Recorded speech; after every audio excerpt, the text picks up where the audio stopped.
Bom, agora a gente olha aqui para o Brasil, porque o ministro do Supremo Tribunal Federal, Edson Fachin, aumentou o prazo para que o Congresso e o governo decidam sobre a desoneração da folha de pagamento dos 17 setores da economia. Vamos conversar agora sobre isso com o Theo Cury, porque a gente tem acompanhado que foi um pedido feito pelo governo federal, só que esse mesmo pedido feito pelo governo federal atrapalha o Congresso e também atrapalha o próprio governo federal, a própria Fazenda, nessa corrida contra o tempo de enviar o orçamento para 2025.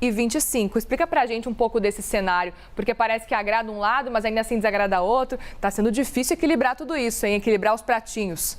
Não tá mole não, mas ele dá uma embolada nesse planejamento orçamentário do governo para o ano que vem, Muriel.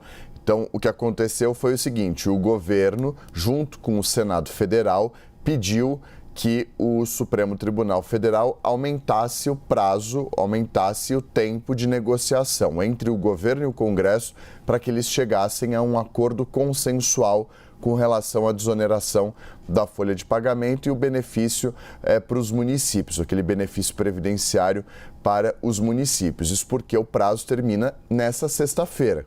Quem tomou essa decisão ontem foi o ministro Luiz Edson Fachin, que é o vice-presidente do Supremo e estava até ontem comandando o plantão do STF, que também está em recesso, assim como, por exemplo, a Câmara entrou na semana passada e o Senado entra nessa quinta-feira.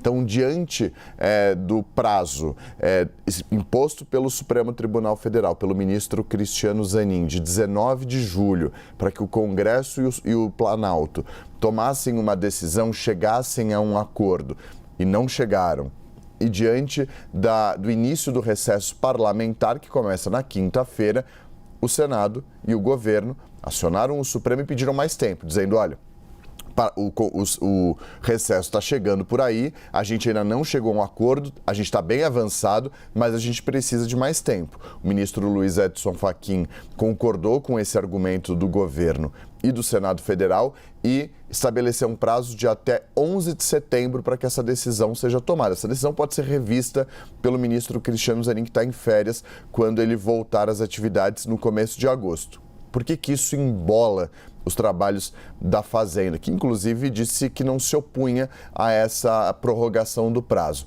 Porque o governo do presidente Lula precisa, até o dia 31 de agosto, apresentar o planejamento orçamentário do ano que vem, ou seja, a lei orçamentária anual para 2025, com uma previsão de todos os gastos e de todas as receitas que o governo vai ter no ano que vem. E a desoneração da folha de pagamento, a prorrogação ou não, tem um impacto nesse planejamento. Ou seja, o tempo é muito curto, o consenso é grande e essa demora prejudica. Não inviabiliza, mas prejudica a elaboração dessa peça orçamentária que precisa ser enviada pelo governo ao Congresso Nacional até o dia 31 de agosto.